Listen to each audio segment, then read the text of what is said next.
At 6 o'clock in the morning, my front door began to shake. My daughter-in-law was screaming my name, hysterical, as if the house belonged to her. I had changed all the locks the night before.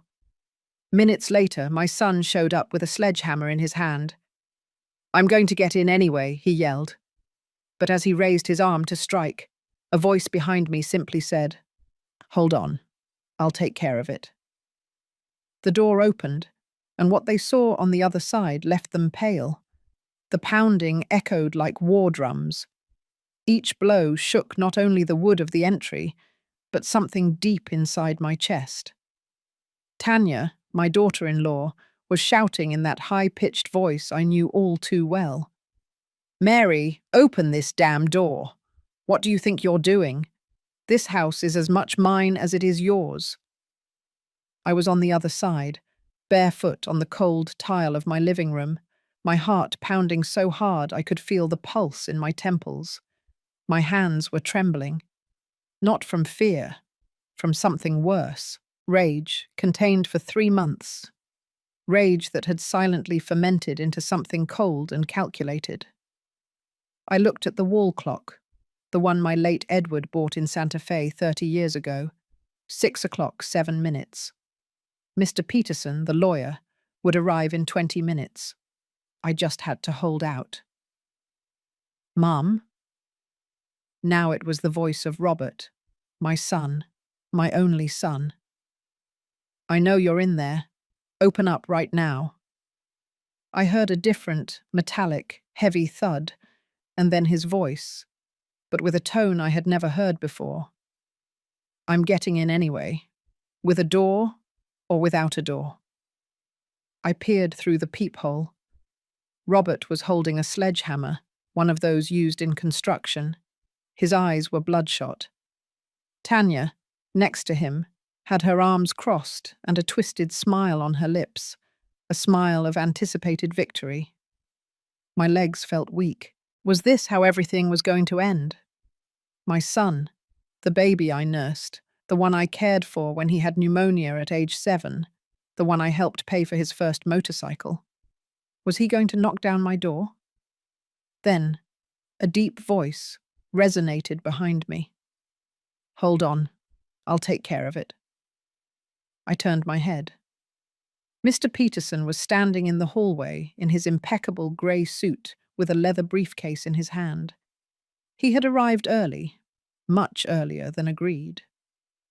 "How did you get in?" I whispered. "Through the back door, Mrs. Mary, just as you instructed last night." He looked at me with those calm eyes that conveyed authority.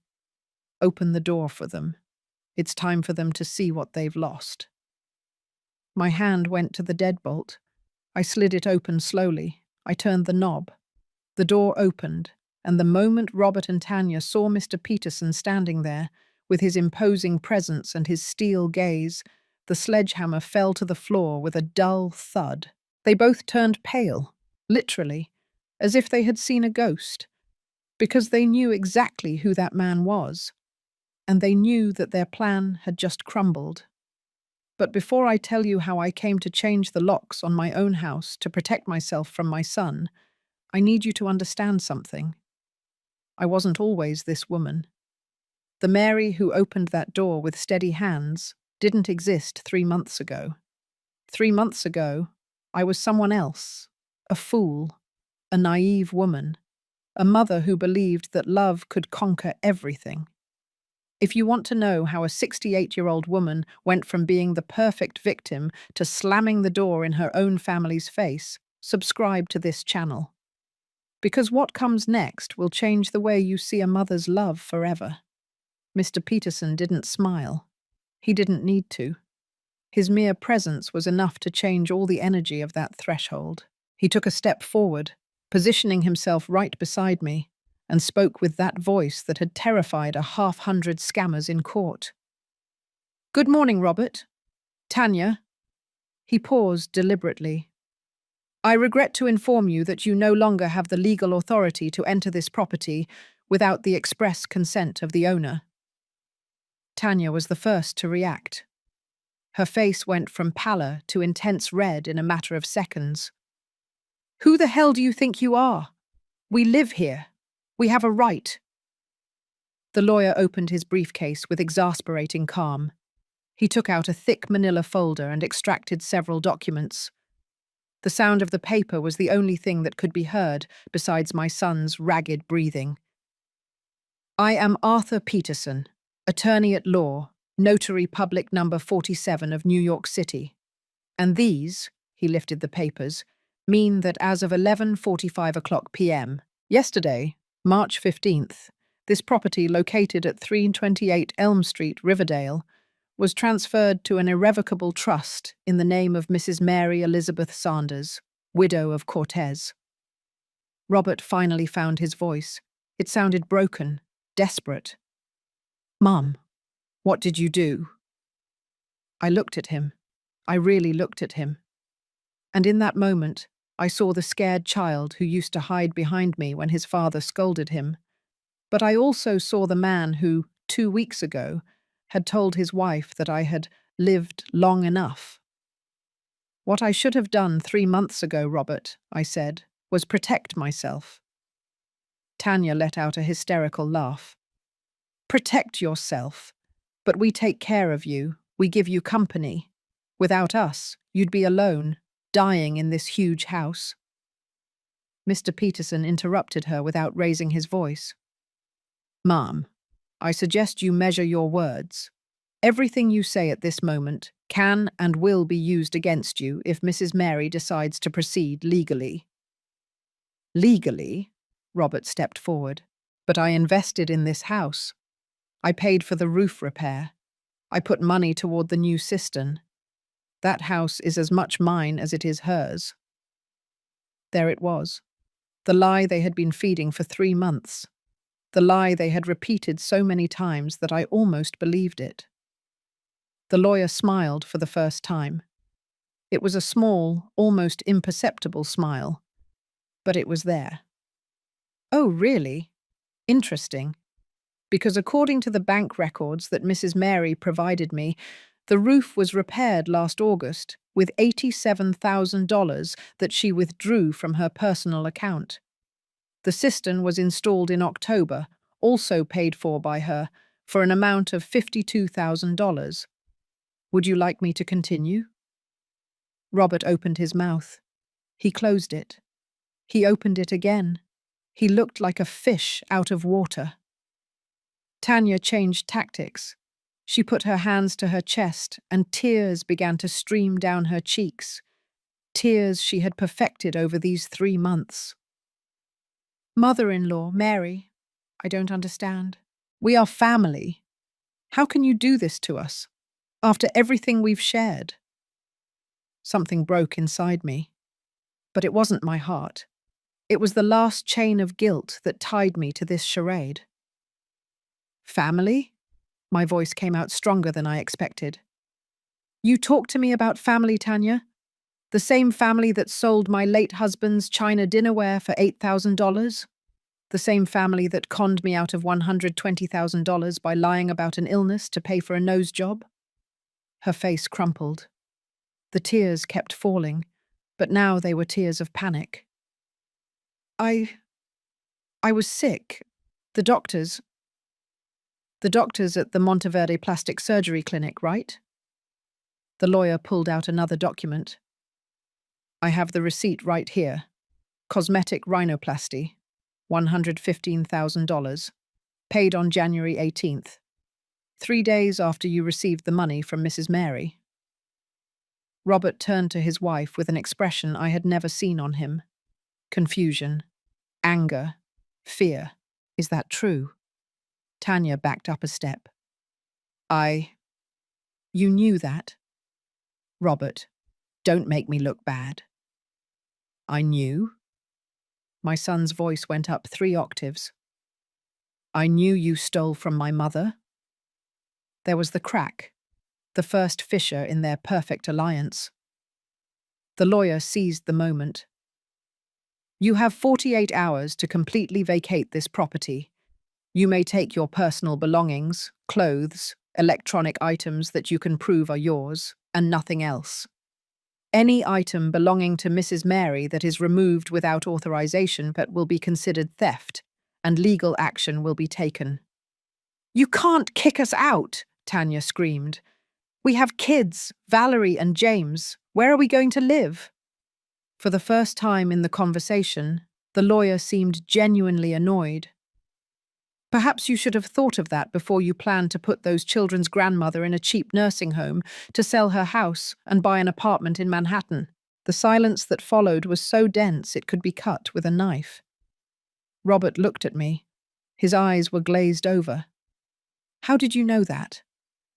I reached into the pocket of my robe and pulled out a small digital recorder, the one my neighbor Connie had taught me how to use. I placed it in the palm of my hand and pressed play. Tanya's voice came out clear, sharp, unmistakable.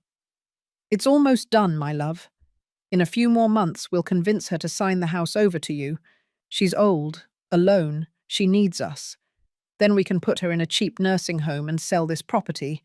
It's easily worth $4 million. We'll have enough for the apartment in Manhattan we want." And then Robert's voice. "You're right. My mum has lived long enough. We deserve this house." I stopped the recording. Robert fell to his knees on the front step. Literally. His legs wouldn't hold him anymore. "Mum, I didn't mean—" "Yes, you did," I said with a calm that surprised even me. "You said it, you thought it, and you were going to do it." Tanya regained her composure with impressive speed. She pointed a finger at Robert. "This was his idea. I just followed his plan. He convinced me of everything." And right there, before my eyes, I watched them destroy each other. Robert jumped up and confronted her. "What? You were the one who said my mother was a burden? You were the one who wanted the luxury apartment?" The lawyer closed his briefcase with a dry snap. "Folks, your marital problems are none of my business. What is my business is to inform you that you have until Wednesday, March 17th, at 6:00 p.m. to leave this property. If you do not do so voluntarily, we will proceed with legal eviction. Have a good day." He turned and walked back into the house. I followed him. And before closing the door, I looked at Robert one last time. My son, my only son, was crying silently on the step of the house where I raised him. And I felt nothing. Well, no, that's a lie. I felt relief. I closed the door and slid the bolt. Mr. Peterson looked at me from the hallway. "Are you all right, Mrs. Mary?" I nodded slowly. Then I sat down on the living room sofa, the one where Edward used to read me poems on Sunday afternoons, and for the first time in 3 months, I took a deep breath. But you must be wondering, how did it all get to this point? How does a mother come to corner her own son, planning his banishment? To understand that, I have to take you back 3 months. To the day I opened the door of my house and let in not only my son and his family, but my own destruction. It was a Tuesday, December 12th. I remember it because that day I had gone early to the farmer's market to buy fresh flowers for the Virgin Mary statue. It had just turned 11 o'clock in the morning when my phone rang. "Mum?" Robert's voice sounded strange, subdued. "Son, what happened? Are you okay?" "I need to talk to you. Can I come over? It's urgent." My heart skipped a beat. When a son says something is urgent, a mother imagines the worst. Accidents, illnesses, death. "Of course, my love. Come whenever you want. Do you want me to make some turkey sandwiches?" "No, Mum. I just need to talk to you." He hung up before I could say anything else. He arrived at 2 o'clock in the afternoon. He wasn't alone. Tanya was with him, and behind them, Valerie and James were carrying large backpacks that looked full to bursting. "Hello, mother-in-law," Tanya said, with that smile that I then believed was genuine. "Sorry for coming without calling." "No, don't worry. Come in. Do you want water? Coffee?" The children ran off toward the backyard. Valerie was 12 and James was 9. Good kids. Always polite. Though lately I saw them less and less. Robert sat on the sofa and ran his hands over his face. That gesture he had made since he was a child when he was nervous. "Mum, we lost the apartment." The words dropped like stones into a well. "What do you mean you lost it?" Tanya sat next to him and took his hand. At that moment I thought, how good that they have each other in difficult times. How stupid I was. "We had problems with the bank," Robert explained without looking me in the eye. "We couldn't pay the mortgage for 3 months and, well, they foreclosed. They gave us 2 weeks to move out." I put my hand to my chest. My son. My Robert. Homeless. "But why didn't you tell me sooner? I could have helped." "We didn't want to worry you, mother-in-law," Tanya interjected sweetly. "You've already done so much for us. We didn't want to be a burden." "You're never a burden. You are my family." Robert finally looked at me. His eyes were red. "Mum, I need to ask you a huge favor. The biggest one I've ever asked you in my life." "Anything, son. Whatever you need." "Can we stay here? Just temporarily, while we find another place. Maybe 2 or 3 months maximum." My house had 4 bedrooms. Since Edward died 5 years ago, I had lived alone in this huge space that suddenly felt too big, too silent. The idea of having my family near, of hearing children's laughter, of cooking for more than one person. "Of course, you can stay, as long as you need." Tanya jumped up and hugged me. She smelled of expensive perfume, too expensive for someone who had just lost their home. "Thank you, mother-in-law. You don't know how much this means to us." The children shouted with joy when they were told they would stay with Grandma. James ran up and hugged my waist. "Can I stay in the room with the stars on the ceiling, Grandma?" It was the room that Edward had decorated for when Robert was little. He had pasted glow-in-the-dark stickers. My grandson remembered them from the few times they had come to visit me. "Of course, my sweetie." That same afternoon they started bringing their things. Boxes, many boxes, more than could fit in an SUV. Robert had rented a small moving truck. "Is all this necessary?" I asked, seeing the quantity of items. "Well, we don't know how long we'll be staying, Mum. We prefer to have everything handy." It made sense, or at least I thought so. The first week was nice. I cooked for everyone. The children did their homework at the dining room table. Robert left early to look for work. Tanya stayed home. She said it was to watch the children, even though they were quite old to need a babysitter. But there were small things, things that at the time I ignored. Tanya moved the living room furniture to make more space. Edward's armchair, the one where he spent hours reading, ended up shoved in the garage. "It's just too worn out, mother-in-law. It looks ugly there." She replaced the bath towels with new ones that she bought. Mine, hand-embroidered by my mother, she stored in a box. "These are more modern. You have to update, mother-in-law." She started cooking too, but not food that I liked. Different food, with spices I had never used. And when I tried to cook something traditional, she would sigh.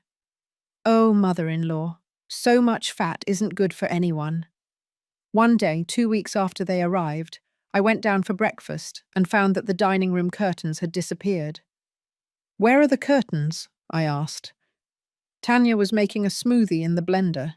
She didn't even turn around. "I took them down. They blocked the natural light. Your house was very dark, mother-in-law. It needed brightness." I had sewn those curtains myself. It took me 3 weeks to finish them. They had an embroidered bird design that my mother taught me to do. But I liked those curtains.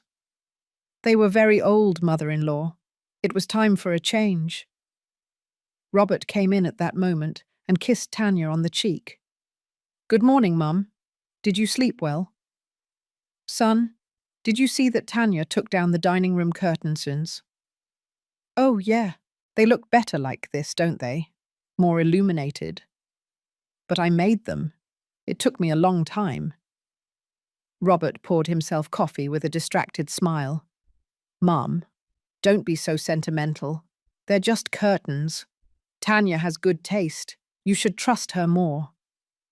I stayed silent, standing in the kitchen of my own house, feeling like I was the one who was out of place. "You're right," I finally said. "Just curtains." Tanya smiled at me, that smile that I still believed was kind. "That's what I like, mother-in-law. Be flexible. Change is good." That night, lying in bed, I looked at the ceiling and thought of Edward. How he always used to say, "Mary, you are too kind. Someday someone is going to take advantage of that." But this was different, right? It was my family, my son, my grandchildren. They couldn't be taking advantage of me. Or could they? What I didn't know at that moment was that the curtains were just the beginning. Tanya hadn't come to my house to stay temporarily. She had come to make it hers. And every day that passed, I disappeared a little more, until there was almost nothing left of me. The real change began in the 3rd week.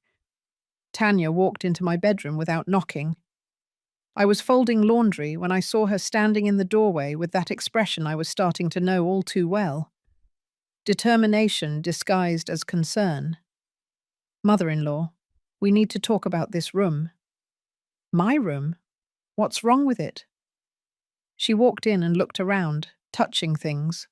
The antique mahogany dresser, the mirror with the gold frame, the photograph of my wedding on the wall. It's too full, too cluttered. It's not healthy for you to have so much mess." I looked around. My room wasn't messy. Everything was in its place. Every object had a history. "It's not messy, Tanya. It's lived in." "Exactly, that's the problem." She sat down on my bed as if it were hers. "You live in the past, surrounded by things from your husband who is no longer here. It's not healthy. You need to let go, move on." Her words hurt like a slap. Edward was my husband for 42 years. I'm not going to let go of his memories. I'm not asking you to forget them, mother-in-law. Just to put them away. To make space for the present. For us. The next day, while I was out at church, Tanya rearranged the living room. When I returned, the photographs of Edward that were on the mantelpiece had disappeared.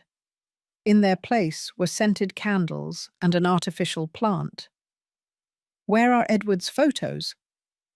"I put them away in a box in your closet, mother-in-law. That way they're more protected from the dust."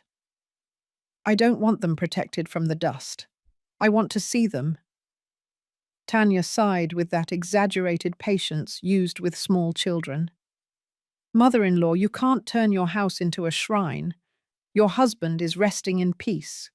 You need to live." I went to my closet. I found the box. But not all the photos were there. My favorite was missing.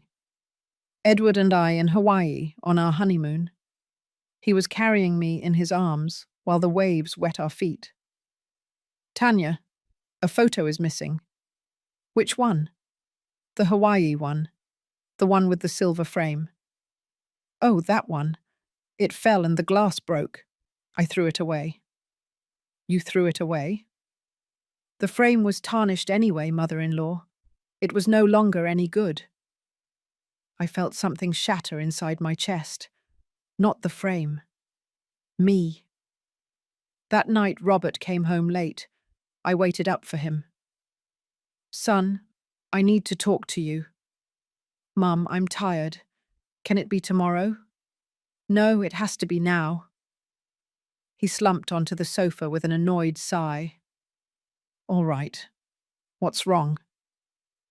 Tanya is throwing away your father's things. She changed the whole house, and I feel like a stranger in my own home. Robert didn't even look me in the eye. He kept looking at his cell phone. Mum, Tanya is just trying to help.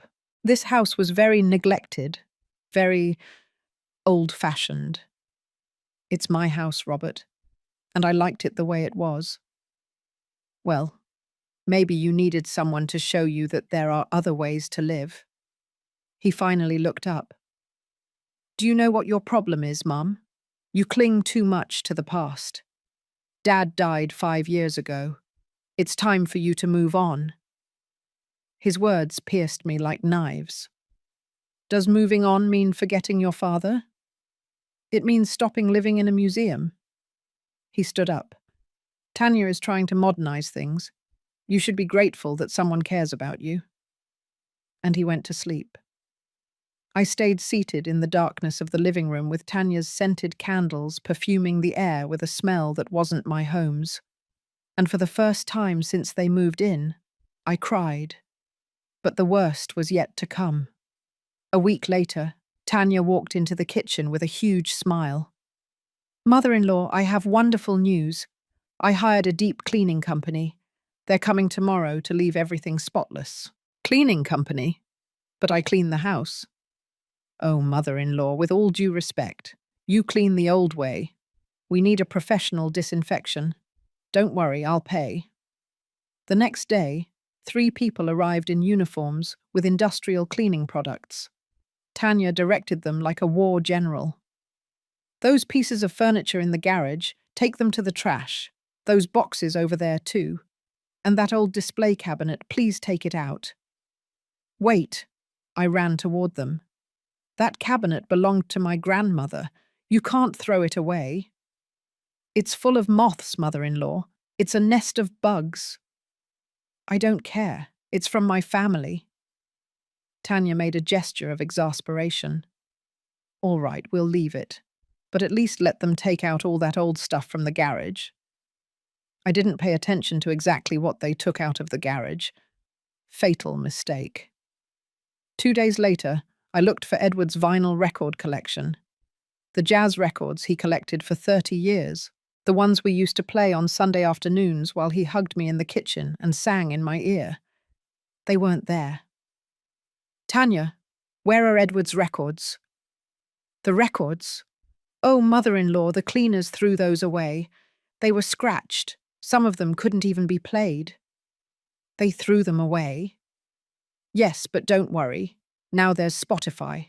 You can listen to any song you want. I sat on the garage floor.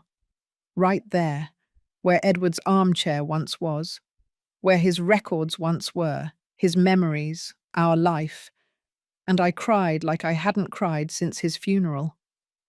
Tanya appeared in the doorway. Oh, mother-in-law, don't be so dramatic. They're just things, just objects. But they weren't just objects. They were pieces of my life, pieces of Edward, pieces of me. And she was throwing them in the trash, one by one. That night I told Connie, my lifelong neighbour. She was 72 and a widow like me. We sat in her garden with hot tea. Mary, that woman is erasing you, she said with her characteristic frankness. She's erasing your history to write hers. But she's my daughter-in-law, my son's wife. And that makes her more dangerous because she comes with a family label. And you, out of respect for your son, endure what you wouldn't endure from a stranger. Her words kept swirling in my head all night. The next day, Tanya painted the living room, without warning, without asking. When I came back from the market, the walls that had been peach for 20 years were now dark grey. Do you like it? She asked proudly. It's the trendy colour. It looks very elegant. Edward and I chose that peach. We spent a whole weekend painting it together. Well, now it's grey. Peach was out of style, mother-in-law. You have to update. Robert arrived and applauded. Wow, it looks amazing, honey. Very modern. Your mother isn't happy, Tanya said with a victim's voice. Robert looked at me with disappointment. Mum, seriously, Tanya is making an effort to improve the house, and all you do is complain. I didn't ask for it to be improved. I liked it the way it was. Well, nobody else liked it. It was depressing. That word. Depressing. As if my life with Edward had been depressing. I went to my room without eating dinner, and that night, lying in the dark, I realized something terrible. I no longer recognized my own house. The walls, the furniture, the smells, everything was different. Everything belonged to Tanya, and I was becoming a tenant in my own home. But if you thought losing my memories was the worst thing Tanya did to me, you were wrong. Because what came next wasn't just stealing objects, it was stealing something much more valuable. And when I found out, I understood that my daughter-in-law wasn't just manipulative. She was a thief. And my son, my own son, knew it. It was a Thursday afternoon, January 18th. I remember the exact date, because it would have been Edward's 43rd birthday if he had still been alive. I always put fresh flowers on his photograph that day, but his photograph was no longer in the living room. It was stored in a box in my closet. I went down to the kitchen to make myself some tea. I needed something to calm me down. I hadn't slept well the last few days. Nightmares where my house kept getting smaller and I couldn't find the way out. Tanya was in the dining room with her laptop open. She was talking on the phone with someone. Yes, I still have it. It's authentic English bone china, the antique kind.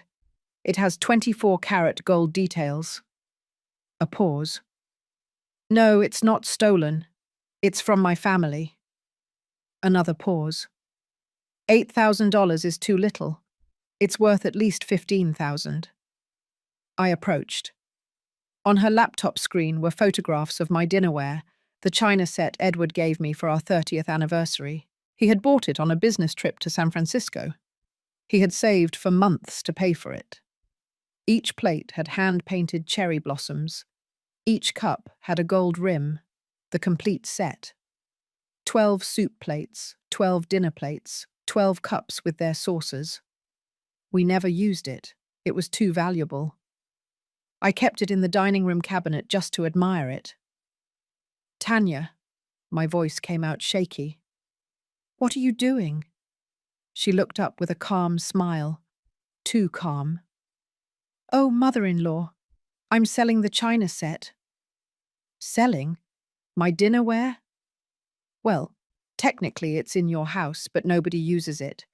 It's just collecting dust, and we urgently need the money. I felt the floor move beneath my feet.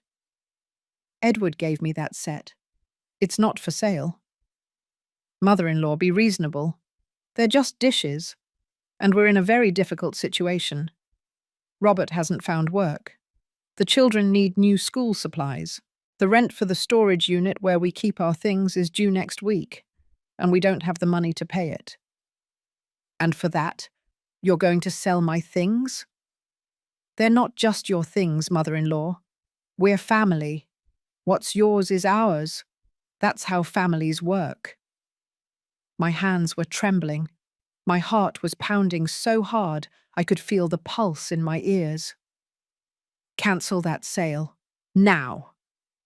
Tanya closed the laptop with a dramatic sigh. Do you know what your problem is, mother-in-law? You're selfish.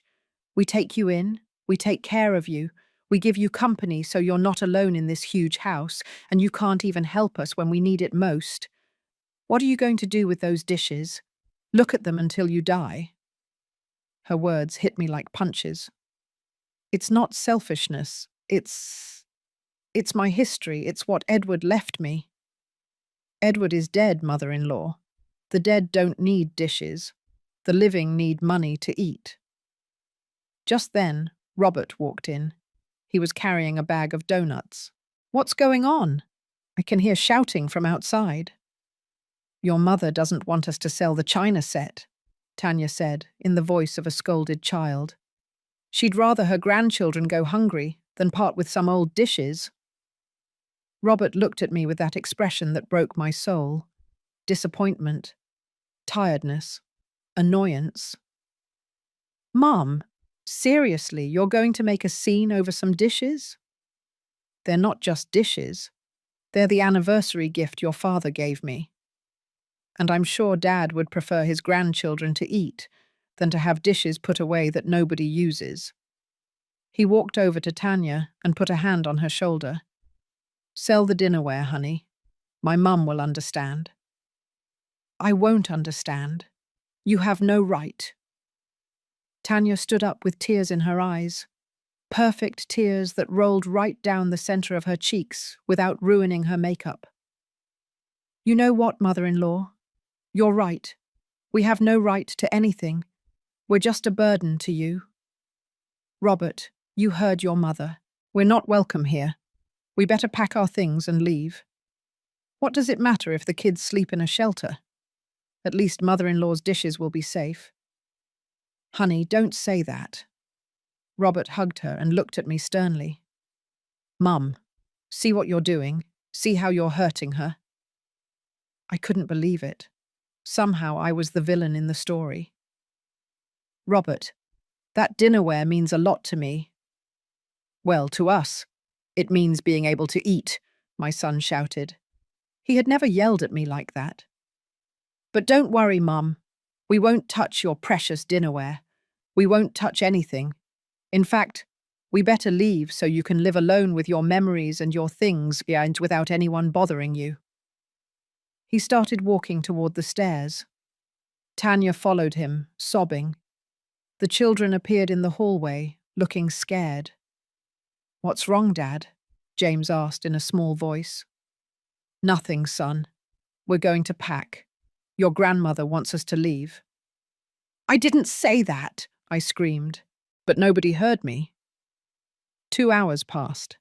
2 hours during which I heard movement upstairs, boxes being dragged, doors closing, Valerie's soft crying. And I, sitting in the kitchen, with my hands trembling on the table, wondered how I had reached this point. Finally, Robert came down, alone. Tanya is upstairs packing. The kids are confused and scared. I hope you're proud of yourself. Robert, I just asked you not to sell your father's dinnerware. And what did you want us to do, Mum? Beg on the street? Stop eating? He sat down across from me with tears in his eyes. I thought you were different. I thought you would understand. But it turns out you're like all the other selfish old women who only think about their things and not their family. Those words, selfish old women, my own son. All right, I whispered. Let her sell the dinnerware. What? Let her sell it. If that's what you need, let her sell it. Robert blinked in surprise. Then his face softened, and he took my hands. Mum, I knew you would understand. Thank you. Thank you. I promise that when I get a job, I'll buy you another set just like it. He ran upstairs shouting, Honey, my mum said yes, we can stay. That night, lying in bed, I looked at the empty display cabinet in the dining room. Tanya had packed the dinnerware immediately, as if she were afraid I would change my mind. $45,000 that dinnerware was worth. I know because when Edward died, an appraiser came to take inventory for the will. $45,000 in memories, in love, in years of marriage, and my daughter-in-law was going to sell it for $8,000. The next day, Tanya left early. She returned 6 hours later with bags of new clothes, designer jeans, expensive blouses, fancy shoes. Did you manage to sell the dinnerware? I asked. Yes, mother-in-law, thank goodness. With this, we were able to pay the storage unit rent, but the bags in her hands told another story. Tanya, those bags. Oh, this. Well, I found some incredible sales, a 2-for-1. I couldn't resist. You bought clothes with the money from my dinnerware? Not all the clothes. I also paid the rent. And I bought school supplies for the kids. And well, I deserved a little treat. Don't you think? I've been very stressed. She went to her room, whistling a song. And I stood there, in my dark grey living room, with my bare walls, with my empty display cabinet, finally understanding the truth. They hadn't come to stay temporarily. They had come to take everything. But if they thought stealing my memories and belongings was enough to destroy me, they were wrong. Because Tanya had a much more elaborate plan. A plan that involved lies, fake hospital visits, and $120,000 that I would give her voluntarily. Because when a snake identifies its prey, it doesn't stop until it completely devours it. 2 weeks after the dinnerware incident, Tanya started acting strange. Stranger than usual. She got up late. She walked around the house with a hand on her forehead, sighing deeply. She left her food half-eaten, saying she had no appetite. And every time someone asked her what was wrong, she responded with a dramatic, "Nothing, nothing, I'll be fine." But she said it in that way that screams, "Ask me more, please, ask me." It was Valerie who finally fell into the trap. "Mum, are you sick?" Tanya put a hand to her chest, and her eyes filled with tears. "I don't want to worry you, my love. I just have some strange symptoms, but it's probably nothing serious." Robert got up from the table, alarmed. "What kind of symptoms?" "Dizziness, nausea, and, well, I've been bleeding a little." She lowered her voice as if it were a terrible secret. "From places it shouldn't be." My heart skipped a beat. Despite everything, I didn't wish harm on anyone, much less a serious illness. "Tanya, you have to go to the doctor," I said immediately. "I can't, mother-in-law. We don't have medical insurance now that we lost our jobs, and a private specialist consultation costs a fortune." "It doesn't matter what it costs. Your health is more important." Tanya looked at me with those big, bright eyes, as if I were her savior. "Really, mother-in-law? Would you help us with that?" "Of course. We'll make an appointment tomorrow." That night, I heard Robert and Tanya talking in their room.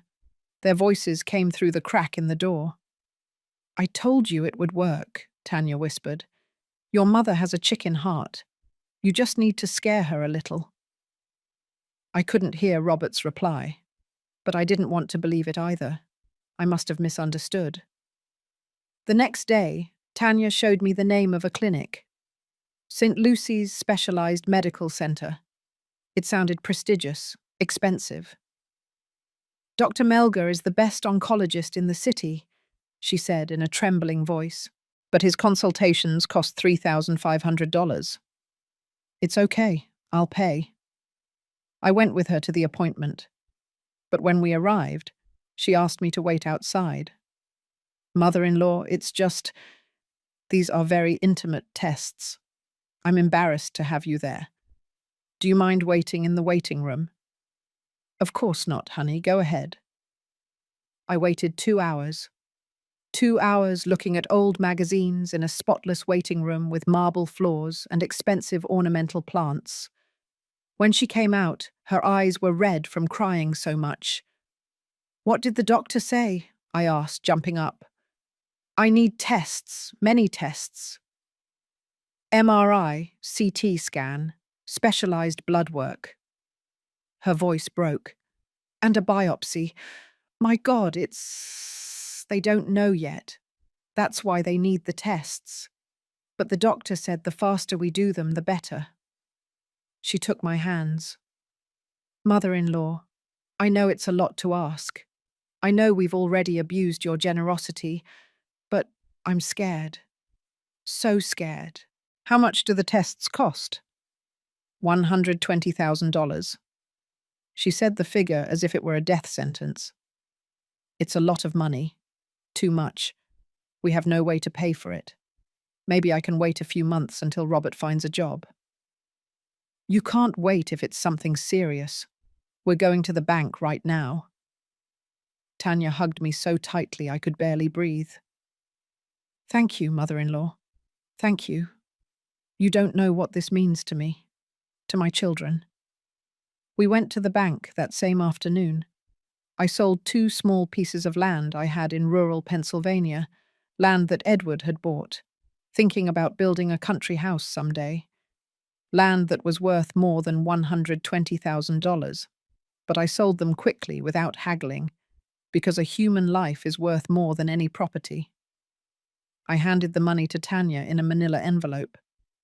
God bless you, honey, and may everything turn out okay. She cried in my arms, tears that I then believed were genuine. For the next 2 weeks, Tanya left early to have the tests done. She came back tired, pale, with stories of needles and machines and worried doctors. Do you have the results yet? I asked every day. Not yet, mother-in-law. They're very complex tests. It takes time. The children were scared. James asked me one night, Grandma, is my mum going to die? No, my sweetie. Your mum is going to be fine. The doctors will cure her. But inside, I was scared too. And then came that Tuesday, February 5th, flea market day in the neighborhood. I went to buy vegetables. Mrs. Rodriguez's stand was next to Mr. Joe's, the one who sells chicken. And there, in the middle of a conversation about the price of tomatoes, Mrs. Rodriguez told me, Hey, Mary, I saw your daughter-in-law the other day at the mall. She looked great. Very pretty. When did you see her? Last Friday. She was leaving one of those fancy clinics. A plastic surgery clinic. The world stopped. Plastic surgery? Yes, the Monteverde Clinic. My niece works there as a receptionist. She told me your daughter-in-law had a nose job. It turned out very nicely, by the way. I arrived home with the grocery bags trembling in my hands. Tanya was in the living room watching TV, eating popcorn, with her new nose. It was subtle, but now that I knew, I could see it. The tip a little more upturned, the bridge finer. Tanya, can I talk to you? Sure, mother-in-law. What's wrong? I ran into Mrs. Rodriguez at the flea market. Her face didn't change. Not a muscle. Oh, that's good. How is she? Fine. She told me she saw you leaving the Monteverde Clinic. Silence. The plastic surgery clinic, I continued in a trembling voice. Last Friday, the day you were supposedly getting your MRI. Tanya slowly put the bowl of popcorn on the table. Carefully. Mother-in-law, can I explain? Explain what? My voice came out louder than I intended. Explain that you lied to me. That you conned me out of $120,000 with a made-up illness. I didn't make up anything. I was feeling sick. You had a nose job. With my money. She stood up from the sofa with a speed that scared me. So what if I did? What's the problem? I deserve to feel good about myself too. It's not all about you and your needs. It was my money. Money I gave because I thought you were sick. I was sick. Sick with insecurity. Sick with low self-esteem. She touched her nose proudly. This surgery saved my life as much as any cancer treatment. I couldn't believe it.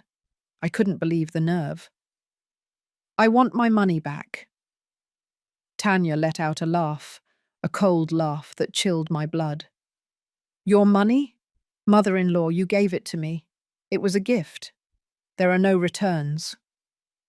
It wasn't a gift. It was for your medical treatment.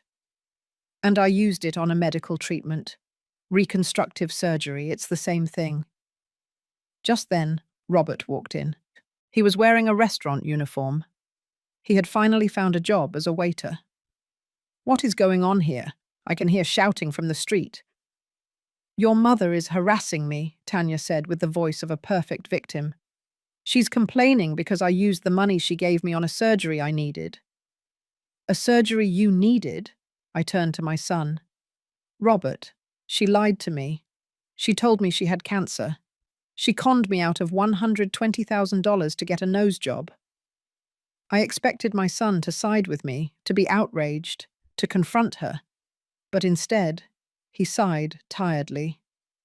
Mum, we already knew Tanya was going to get a nose job. The floor disappeared beneath my feet. What? It bothered her a lot. She'd been wanting to fix it for years. I told her to take advantage since you offered the money. I didn't offer money for a plastic surgery. I offered money because I thought she was sick. Robert approached and spoke to me as if I were a small child. Mum, does it really matter what the money was used for? At the end of the day, you helped your daughter-in-law feel better about herself. You should be proud. Proud? You lied to me. We didn't lie to you. We just didn't give you all the details. He shrugged. Besides, what were you going to do with those $120,000? Save them until you die? At least now they served a useful purpose. Tanya crossed her arms with a satisfied smile. If I were you, mother-in-law, I wouldn't make such a fuss, unless you want us to leave, because if we keep arguing like this, it will be impossible to live under the same roof. It was a threat, disguised as concern, but a threat nonetheless.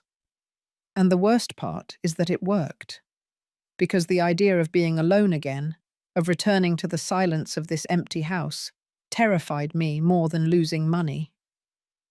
All right, I whispered. Forget about it. That's what I like, Mum. Robert patted my shoulder. Tomorrow everything will be better. You'll see. I didn't sleep that night. I stayed awake, staring at the ceiling, feeling every piece of me crumbling.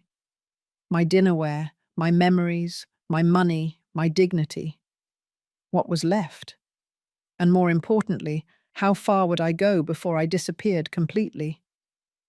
But what I didn't know was that Tanya and Robert weren't going to settle for $120,000, or my belongings, or my newly renovated house. No, they wanted everything. And I was about to find out exactly how far they were willing to go to get it. Because one night I went down for a glass of water, and I overheard a conversation that would change my life forever. It was February 22nd, 2:37 in the morning. I know because I looked at the clock before getting up. My throat was dry.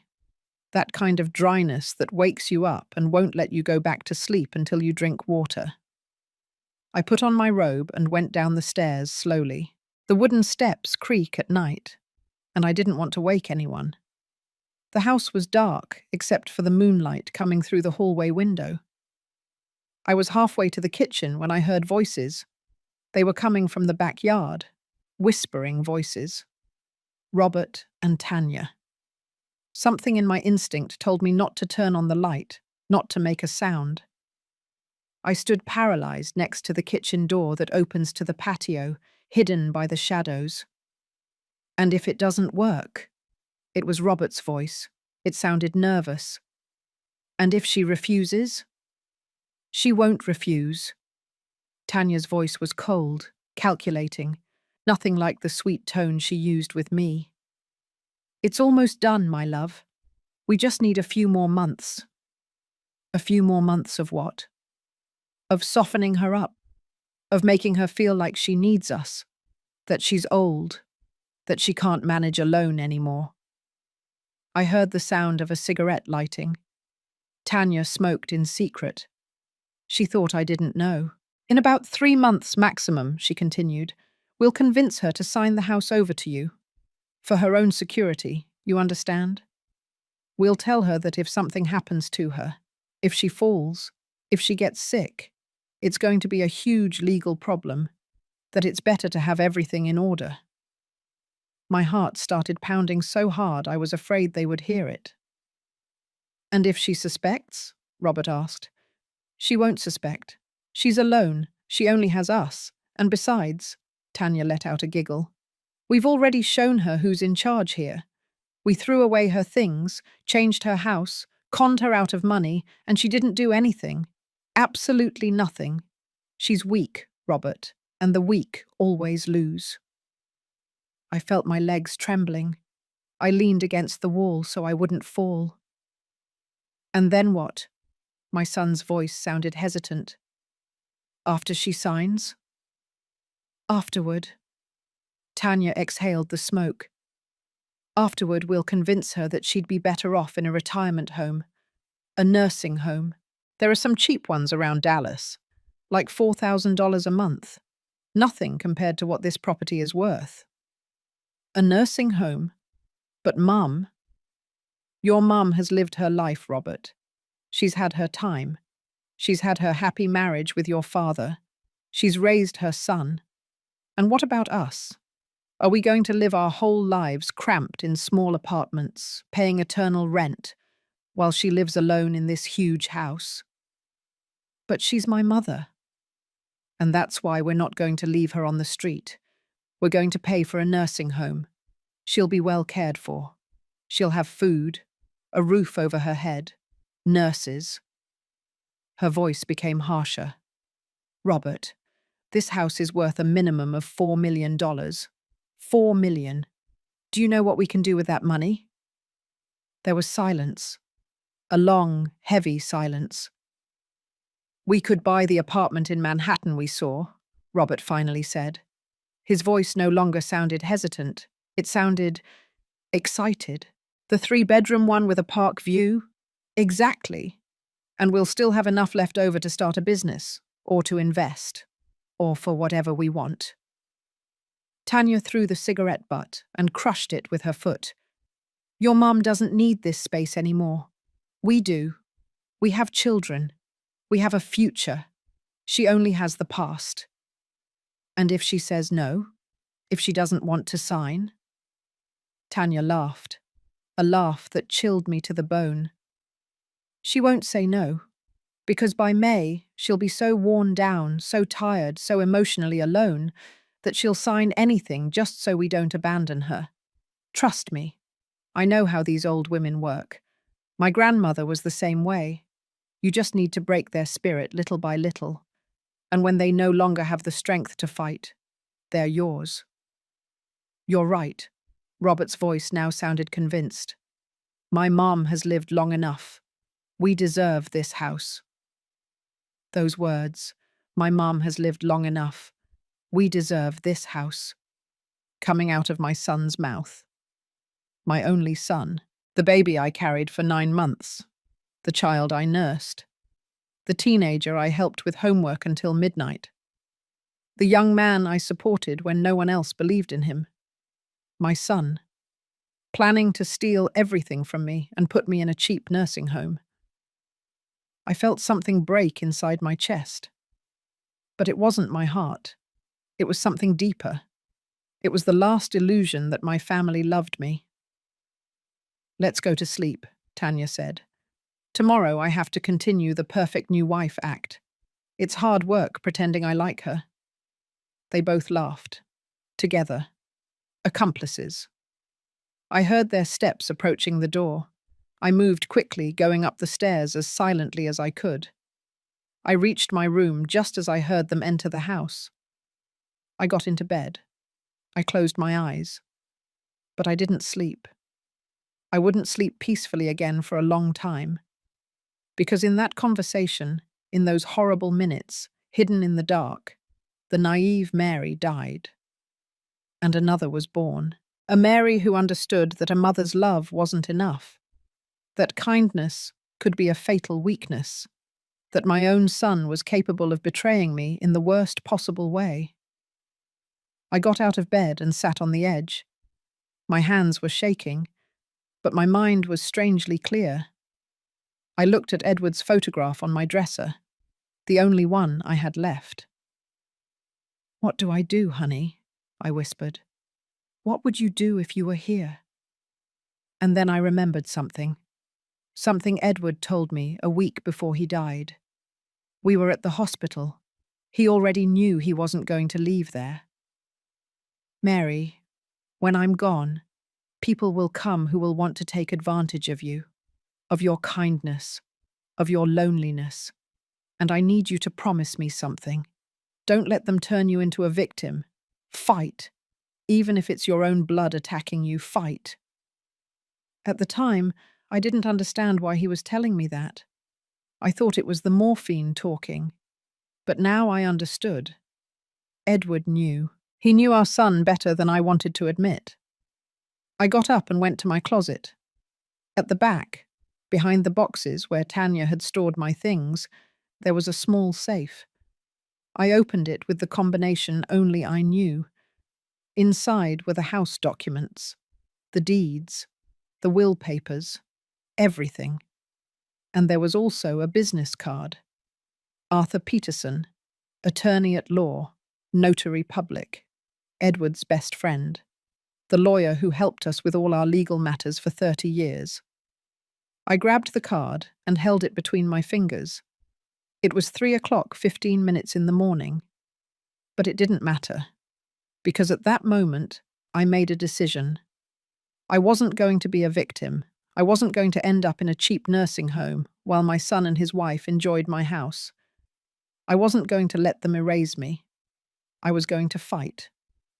But I wasn't going to fight by yelling. I wasn't going to fight by crying. I wasn't going to make dramatic scenes. I was going to fight in silence. I was going to plan. I was going to wait. And when the perfect moment arrived, I was going to slam the door in their faces, literally and figuratively. I lay down again, this time with a strange sense of calm, because for the first time in 3 months I was in control. They didn't know it yet, but they were about to find out. Because while Tanya and Robert slept peacefully that night, sure of their perfect plan, I was awake in the dark, transforming. The weak woman they had known was dying, and in her place, someone new was born. Someone who was going to show them that underestimating a 68-year-old woman was the worst mistake of their lives. The next morning, I went down to breakfast as usual. I put on my flowered robe. I made myself a coffee. I heated some toast. Tanya walked into the kitchen, yawning, in her expensive silk pajamas that she had bought with my money.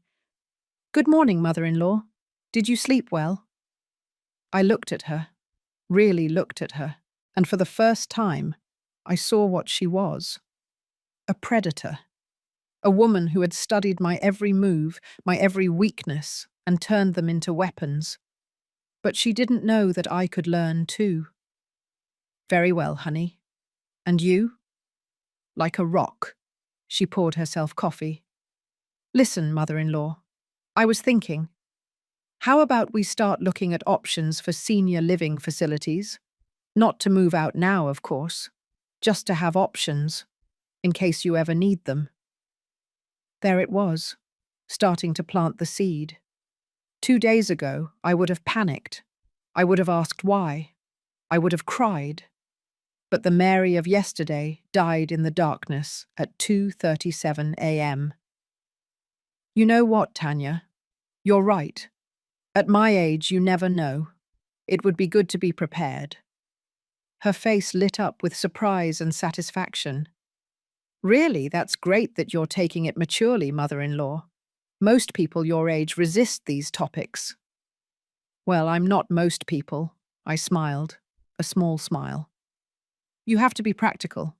When Tanya went up to shower, I took out my cell phone and dialed the number on the card. "Law office of Mr. Peterson. Good morning. This is Mary Sanders, widow of Cortez.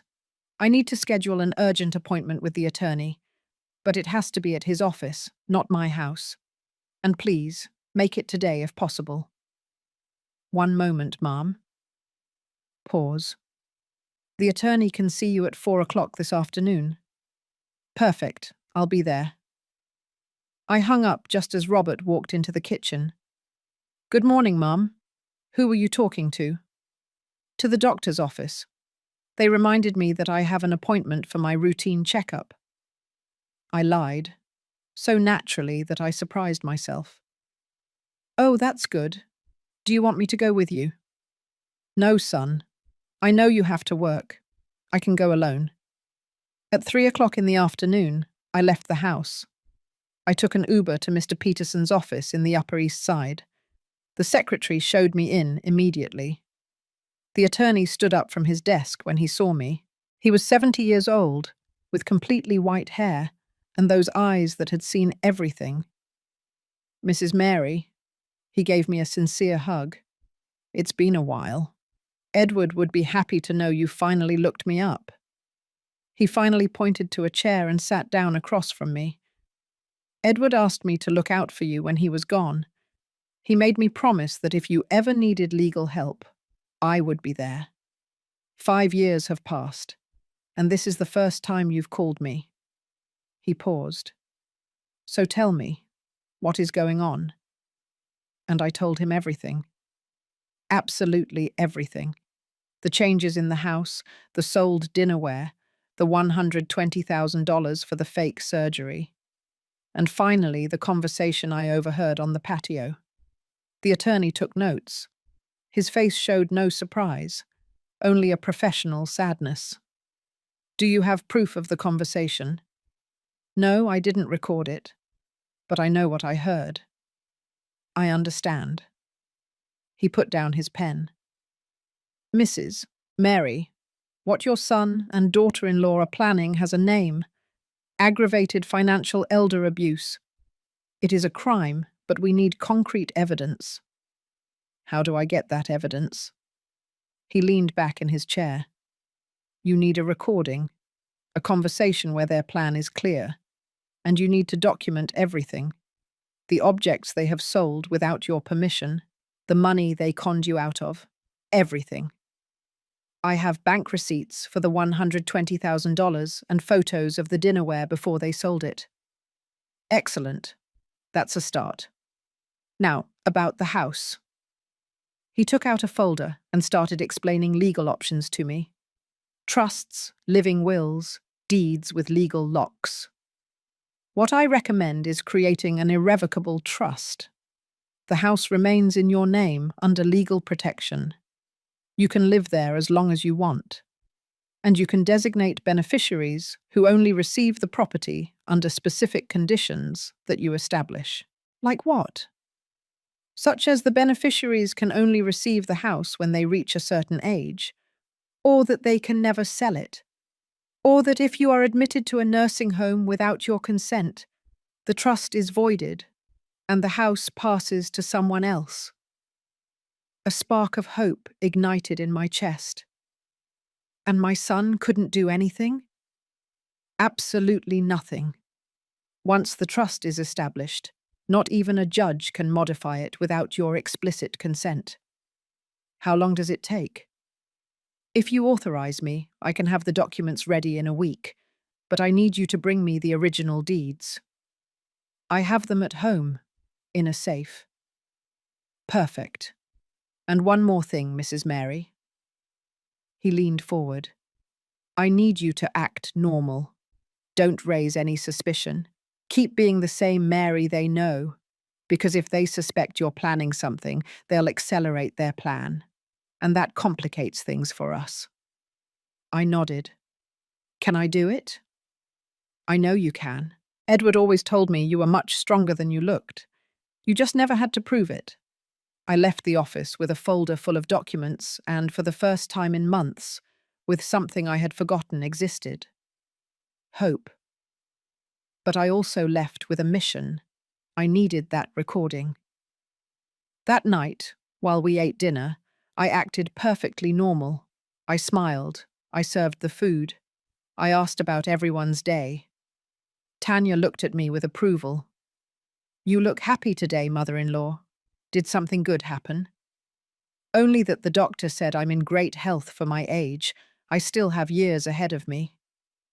I saw her smile freeze for a fraction of a second. Years ahead of me didn't fit into their plans.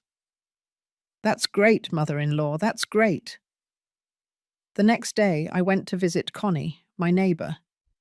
Connie, I need your help. Anything, Mary. What do you need? I need to learn how to use a recorder. One of those small ones that can be hidden. Connie didn't ask questions. She had known me for 30 years. She knew that if I asked for something like that, it was for a good reason. My grandson gave me one last year because I'm afraid of forgetting things. I've never used it. It's yours. She taught me how to operate it. It was the size of a USB drive. It could be hidden anywhere, and it recorded with impressive clarity. Thanks, friend. Are you in trouble? I was in trouble. Now I'm in solutions.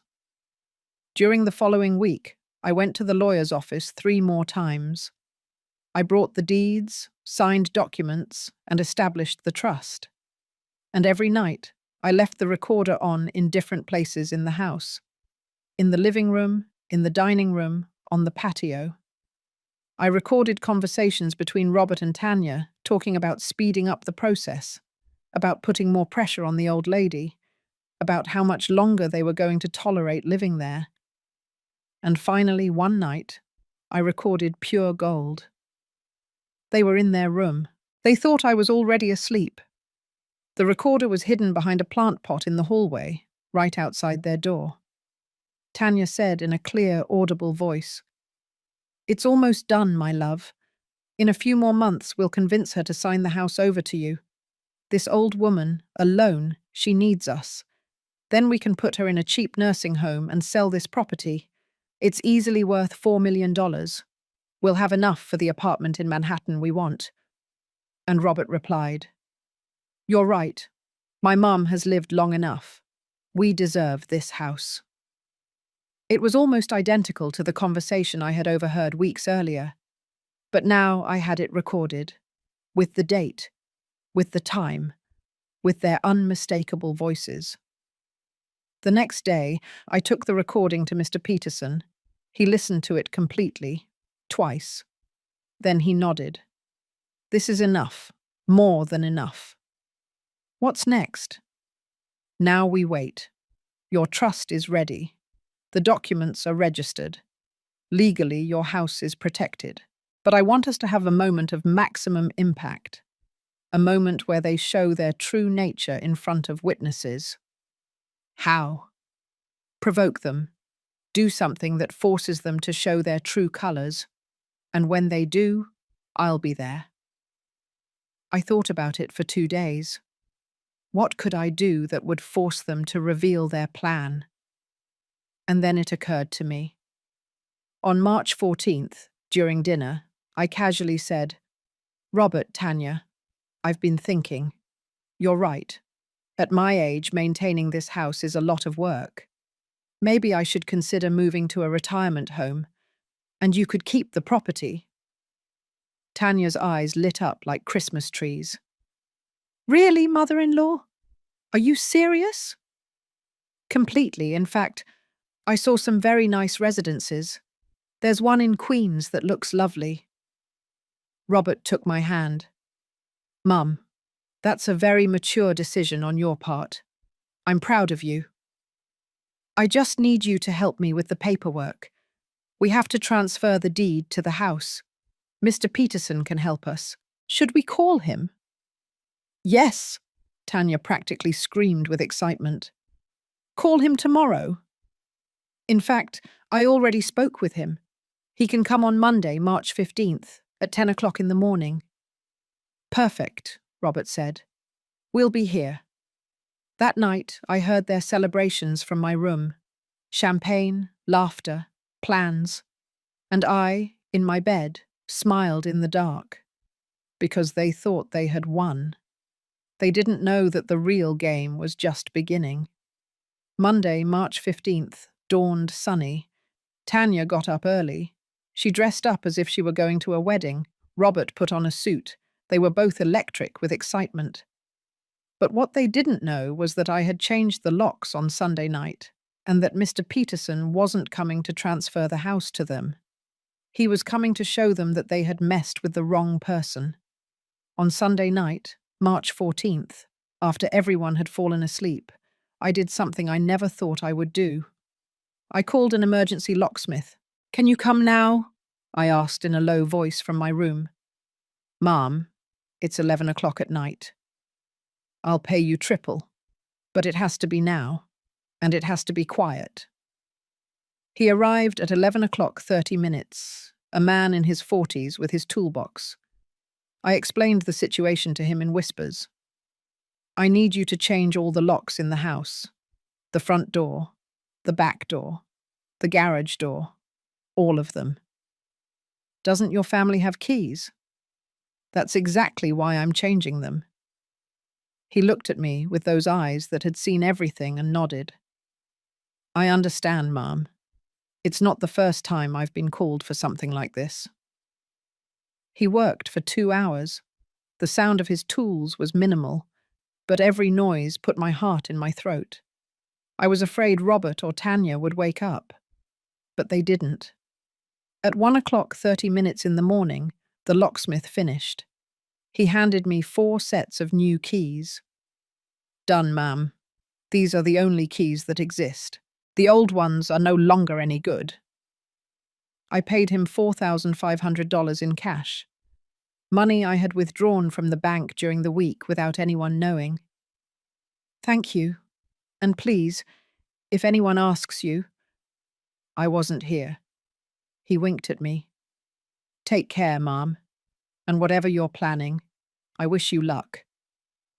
When he left, I sat in the dark living room. My house, with new locks that only I could open. It was a symbol, an act of resistance. I called Mr. Peterson. It's done. Perfect. I'll arrive tomorrow at 6 o'clock 30 minutes in the morning, before they wake up. You open the back door for me, as we agreed, and I'll stay inside until the moment is right. And if this goes wrong? It won't go wrong, Mrs. Mary, trust me, and trust yourself. Tomorrow you get your life back. I slept 3 hours that night, but not out of fear, out of anticipation.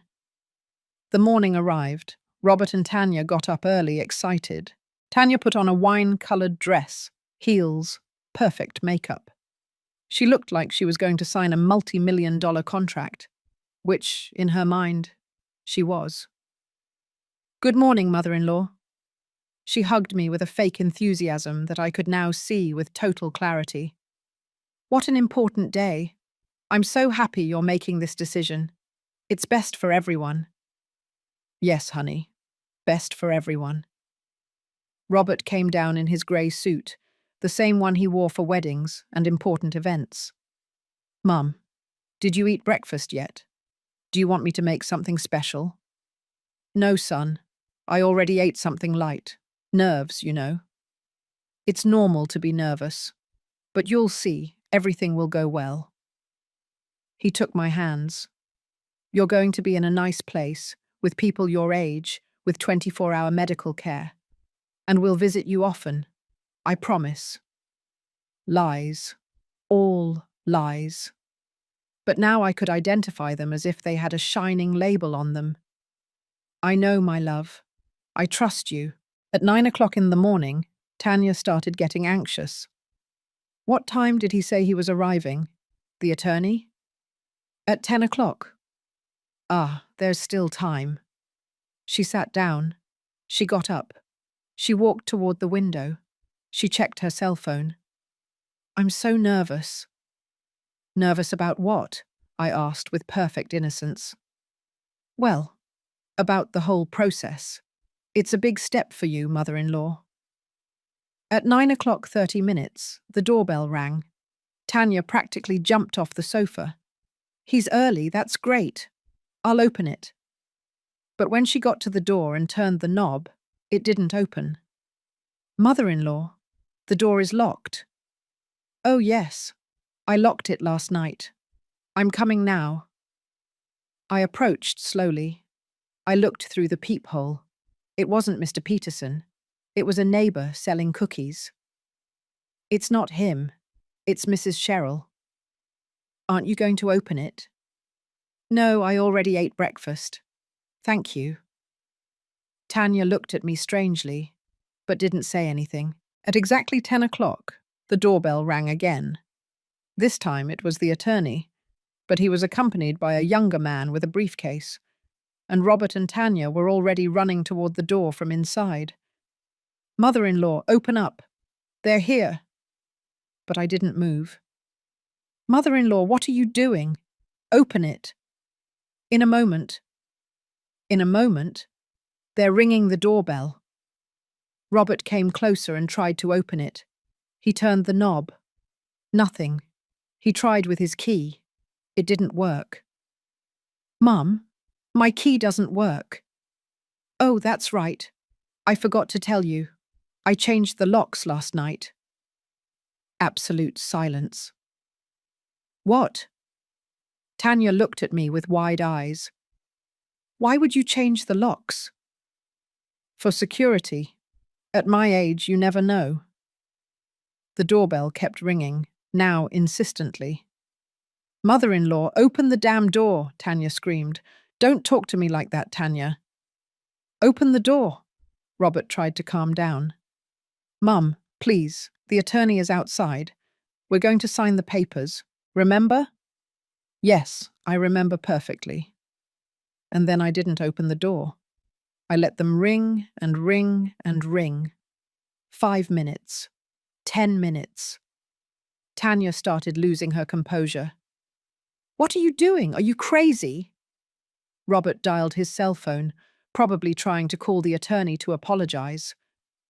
15 minutes later, the ringing stopped. Tanya's face was red with fury. "We missed the appointment. The attorney left. Are you happy?" "Calm down, Tanya. Everything is under control." "Under control? You ruined everything."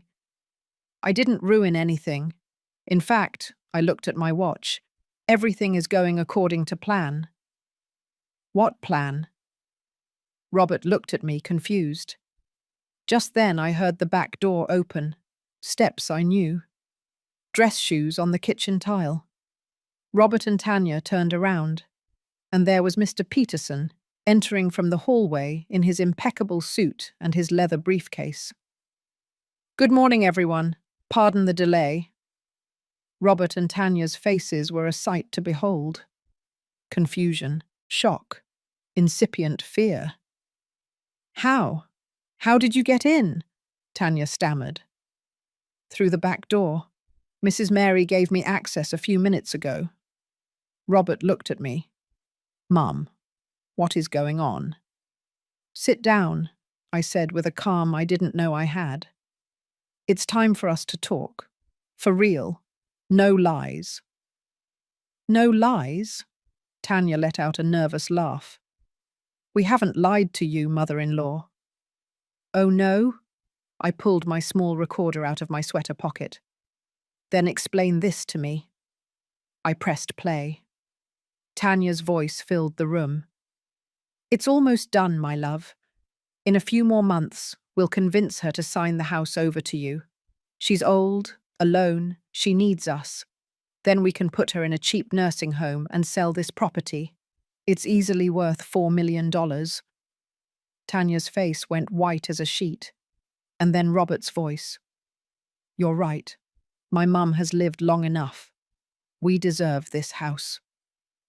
Robert collapsed onto the sofa. Literally, his legs wouldn't hold him. "Mum, Can you explain that to me, son?" My voice didn't shake. My hands didn't shake. I wasn't shaking. "Can you explain how I deserve to be in a cheap nursing home while you live in my house?" Tanya regained her composure with impressive speed. She was a survivor, a fighter. But this time she was fighting a losing battle. "That recording is illegal. You can't use it." Mr. Peterson intervened with a professional voice. "Actually, ma'am, in the United States, it is completely legal to record conversations on private property when the owner of the property believes there is an intent to commit fraud or illegal seizure, and this recording is perfectly admissible in a court of law." "There is no fraud," Tanya said, raising her voice. "We took care of her. We gave her company. This house would be empty and sad without us." "You took care of me?" I laughed, a bitter laugh. Is selling my dinnerware without permission taking care of me? Is throwing away my late husband's jazz records taking care of me? Is conning me out of $120,000 with a fake illness taking care of me? Robert covered his face with his hands. Mum, please. Please what, Robert? Please forget that my only son, the child I gave everything to, planned to throw me away like trash in a nursing home while taking everything your father and I built. Tears started to roll down my cheeks, but they weren't tears of weakness. They were tears of liberation. For 3 months, you made me feel like I was crazy, that I was selfish, that I was a bitter old woman who couldn't let go of the past. You made me doubt myself to the point of believing that you were right. Tanya tried to approach. Mother-in-law, we can fix this. Don't touch me. I took a step back. Don't you ever touch me again. Don't you ever call me mother-in-law again as if we were family, because family doesn't destroy. Family doesn't steal. Family doesn't plan to put their own flesh and blood in a cheap nursing home to take their house. Mr. Peterson opened his briefcase. I think it's time to hand over the official documents. He took out a thick folder and handed it to Robert, who took it with trembling hands. What is this? Read. Take your time. Robert opened the folder. Tanya leaned over to read over his shoulder, and I saw the exact moment they understood, the moment their perfect plan fell apart. But what those papers contained wasn't just a legal blow. It was the end of a game they should never have started. And what I was about to tell them was going to change their lives forever.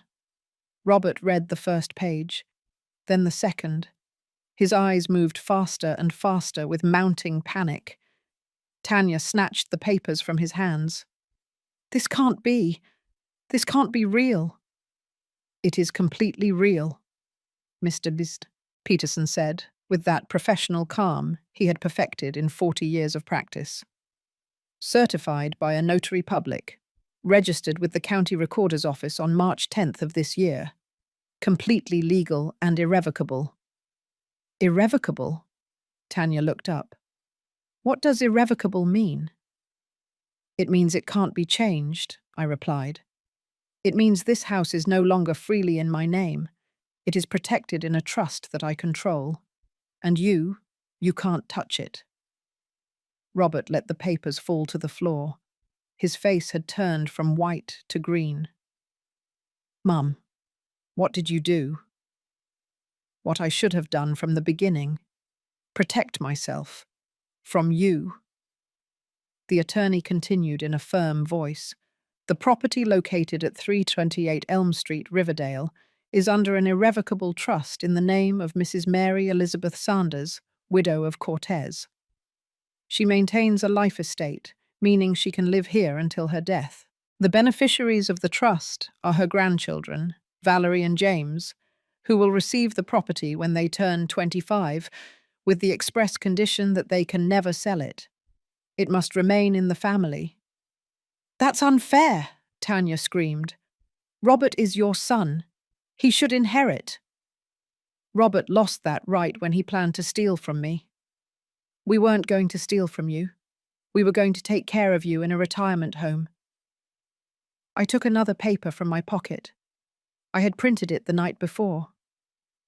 Are you referring to the St. Joseph Senior Residence in New Jersey, the one that costs $4,000 a month and has a 1-star rating online, where the complaints talk about rotten food, abuse, and medical negligence?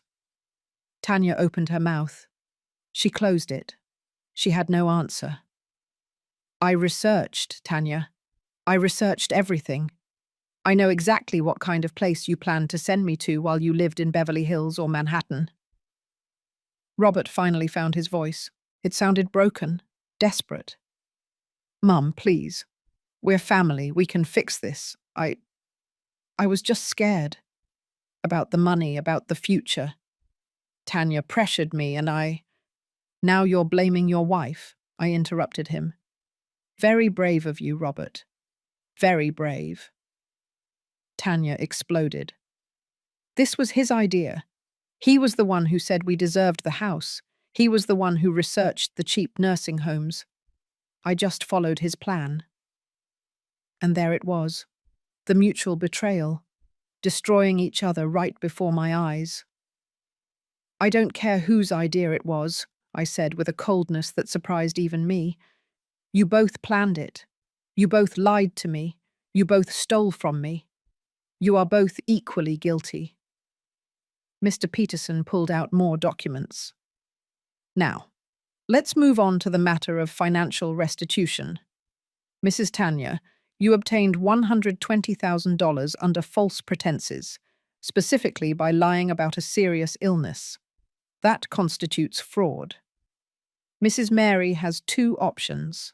Proceed legally with a lawsuit for fraud, or you return the full amount within 30 days. I don't have $120,000, Tanya shrieked. I already spent it. Then we will have to proceed legally. Fraud can result in 6 months to 5 years in prison, according to the Penal Code of New York State. Tanya turned to Robert. Say something. Do something. She's your mother. But Robert was paralyzed, in complete shock. The attorney continued relentlessly. Furthermore, there is the matter of the unauthorized sale of private property. The China dinnerware had an estimated value of $45,000. It was sold without the owner's consent. That is aggravated theft. She told me I could sell it, Tanya lied desperately. I have witnesses who say otherwise, and I have photographs of the dinnerware with their original dates that prove they were Mrs. Mary's property for 15 years. Tanya started pacing like a caged animal. This is a nightmare. A damn nightmare. No, I said firmly. This is justice. Mr. Peterson closed his briefcase with a definitive snap. Mrs. Mary, do you wish to proceed with the lawsuits, or would you prefer to give them the option of voluntary restitution? I looked at Robert. My son. My only son. The child I had carried in my arms. The teenager I had comforted when his first love left him. The man I had supported in every decision. And I saw what he really was. A coward. A manipulator. A thief. I want them to leave. Mom. Robert stood up. Please don't do this. You have 48 hours to get out of this house. You can take your clothes, your electronic devices, your personal belongings. Nothing else. Everything else stays here. And where are we going to live? Tanya asked hysterically. We have children. You should have thought of that before you planned to destroy me. I felt tears well up, but I didn't let them fall. You have family, friend, a car, jobs. You'll find something. Just like you found a way to lie to me for 3 months. Mother-in-law, please, don't call me that. You are no longer my daughter-in-law. And he, I pointed to Robert, is no longer my son. Robert fell to his knees. Literally. He knelt before me with his hands clasped.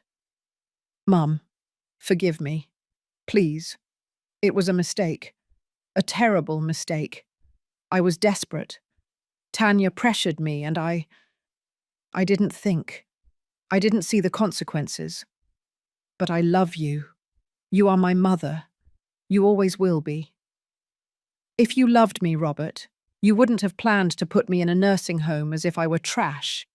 If you loved me, you would have defended your father's memory instead of letting her throw away everything he and I built. I can change. We can change. Give me a chance. I gave you your chance. I gave you 3 months of chances. Every time you threw away something of mine, every time you lied, every time you made me feel guilty for existing, those were chances, and you wasted all of them. I turned to the attorney. Regarding the $120,000, I'm giving them 30 days to return it. If not, I will proceed legally. Tanya let out a scream of frustration and ran toward the stairs. Robert remained kneeling, crying like a child. Get up, Robert. You're no longer a child. You are a 43-year-old man. It's time for you to act like one. He stood up slowly. His eyes were red, swollen. And the kids? Valerie and James? Are you never going to see them again? That question hurt me. It hurt me deeply. I love them, and that's why the house is in a trust for them. But I'm not going to let you use them as emotional hostages. The attorney gently touched my shoulder. Mrs. Mary, if you need a moment. No, I'm fine. I took a deep breath. Robert, you have until Wednesday, March 17th, at 6 o'clock in the evening, to vacate. If you don't do so voluntarily, the attorney will proceed with legal eviction. And believe me, you don't want it to come to that. Robert nodded weakly. He went up the stairs, dragging his feet. The attorney and I stayed in the living room. The silence was dense, heavy. Are you sure about this, Mrs. Mary? Do you think Edward would be proud of me? The attorney smiled sadly. Edward would be more than proud. He told me once, if anything happens to me, Mary will need time to find her strength, but when she finds it, she'll be unstoppable. He was right. The tears finally fell, but they weren't tears of weakness. They were tears of liberation. Thank you for helping me. It's an honor, Mrs. Mary. That night, lying in bed, I heard the movement upstairs. Boxes, suitcases, crying, arguments. And I felt something I hadn't felt in months. Peace. It wasn't a cheerful peace. It was a painful, sad, bittersweet peace. But it was peace. Because for the first time in 3 months, I had taken control of my own life. I looked at Edward's photograph on my bureau. I did it, honey. I fought, like you asked me to. And I swear that at that moment, I felt his presence, like an invisible hug, like a whisper that said, I'm proud of you, Mary. I always was. The next day, Connie came to visit me. She brought me hot tea and donuts. How do you feel? Like I survived a war. You survived, friend, and you won. It doesn't feel like victory, it feels like loss. Because you love your son, and that will never change. She took my hand. But sometimes love means letting go. It means setting boundaries. It means saying, I love you, but I won't let you destroy me. She was right. On Tuesday, Valerie came down to the kitchen, alone. Her eyes were red from crying so much. Grandma, can I talk to you? Of course, my sweetie. Sit down. She sat down and for a long moment said nothing. She just looked at her hands. I knew, she finally whispered. What did you know, my love? I knew what my parents were planning. I heard conversations. I saw how they treated your things, and I didn't say anything. Tears started to fall. Forgive me, Grandma. I should have told you. I should have defended you, but I was afraid my parents would be angry with me. I hugged her tightly. It's not your fault, Valerie. You're a child. It's not your responsibility to fix the mistakes of adults. But I feel so bad. I know. Me too. But I want you to know something. I held her face so she would look at me. This house will be yours and your brother's someday. And when that happens, I want you to remember. Dignity is worth more than any property. Respect is worth more than any inheritance. And true love never destroys. Valerie hugged me so tightly I could barely breathe. I love you, Grandma. A lot. And I love you, my sweetie. Always. On Wednesday, March 17th, at 5 o'clock in the afternoon, a moving truck parked in front of the house. Robert and Tanya loaded their things in silence. The children were sad, confused. James hugged me before getting into the car. "Are we not going to see you anymore, Grandma?" "Of course you're going to see me. When you want to visit me, just call. This is your house as much as it is mine." At 10 minutes to 6 o'clock, Robert approached. He had an envelope in his hand. "This is $30,000. It's all I could gather. I'll pay the rest back little by little. I swear, Mum." I took the envelope. "You have 30 days to complete the $120,000, not 1 day more." "I know." He looked down. "Mum, I know I don't deserve your forgiveness. I know what we did was unforgivable. But I want you to know that I'm sorry. Truly." "I know, Robert. But being sorry doesn't undo the damage. Being sorry doesn't bring back the memories you destroyed. Being sorry doesn't erase the words you said." "I know." His voice broke.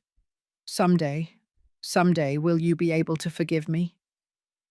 I looked him in the eyes. My son, my traitor. "I don't know. Maybe. With time. With a lot of time. But for now, I need you to leave. I need to heal. And I can't do it with you here." He nodded. A tear rolled down his cheek. "Goodbye, Mum." "Goodbye, Robert." He got into the car.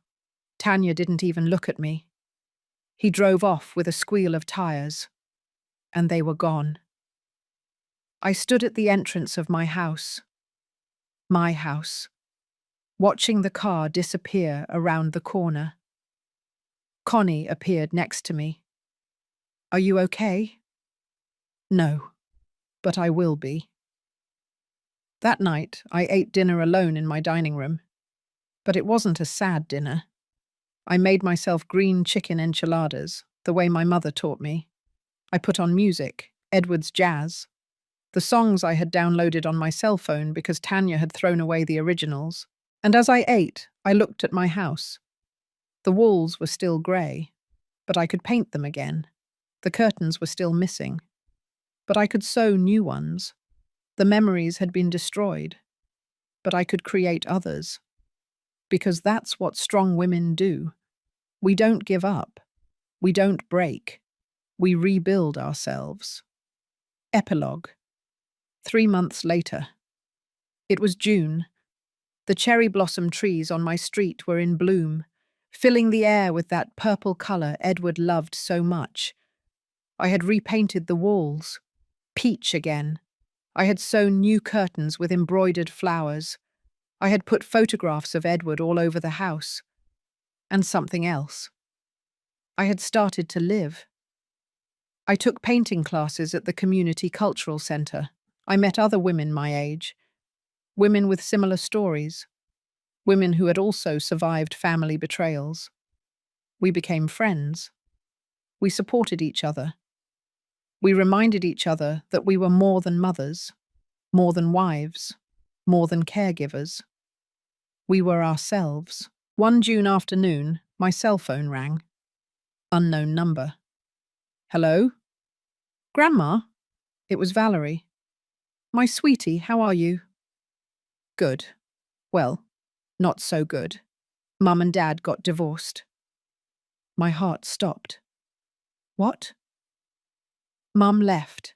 She said she didn't want to be with Dad anymore, that he had betrayed her, that everything was his fault. She left with another man, one she met at the gym." Her voice broke. "And we're living in a horrible apartment in Brooklyn with Dad. It's small, dark. It smells bad. Oh, my love. But I'm not calling to ask you to take us in again. I know we can't come back. I just wanted to hear your voice and tell you that you were right. About everything. Mum never loved us, did she? She just wanted the money, the house. And Dad was really stupid, really weak." She cried. "I miss you, Grandma. so much. I miss you too, my sweetie. Every day. Can I come visit you sometime? You can come whenever you want. This was always your house. Thank you, Grandma. I love you. And I love you, my love. Always. I hung up and stared at the phone for a long time. Tanya had left. Like snakes. She had found another victim, another plan, another opportunity, and Robert was paying the consequences of his decisions. I didn't feel joy, but I didn't feel guilt either. I felt acceptance. Sometimes life teaches us the hard way, and sometimes people have to lose everything to understand the value of what they had. That night, sitting on my patio under the stars, drinking chamomile tea, I reflected on everything that had happened. I had lost my son, at least temporarily, but I had gained something more valuable, myself, because I learned that love without respect is not love, it's slavery. I learned that true family doesn't tear you down, it builds you up. I learned that at 68 you still have the right to defend your dignity, and I learned that it's never too late to say, enough is enough. Because true wealth is not in what you own, it's in what you don't allow them to take away from you. Your dignity, your peace, your right to live without fear in your own house. And that is priceless. And so ends my story. A story I never thought I would live, a story that broke my heart, but also gave me strength I didn't know I had. If this story touched your soul, if it made you reflect on your own boundaries, on your own family, on your own dignity, let me know in the comments. Tell me, where are you watching this story? What country or city are you joining me from? I would love to know that these words reached your heart, no matter where you are. And if you know someone who is going through something similar, share this story. Because sometimes, knowing we are not alone is what gives us the courage to fight. Don't forget to subscribe to the channel for more stories of life, of overcoming, of women who refused to be victims. Because at the end of the day, we all deserve to live with dignity. We all deserve to be treated with respect. And we all deserve to close doors that hurt us, even if they are the doors of our own family. Thank you for staying with me until the end. See you in the next story. Warmly, Mary.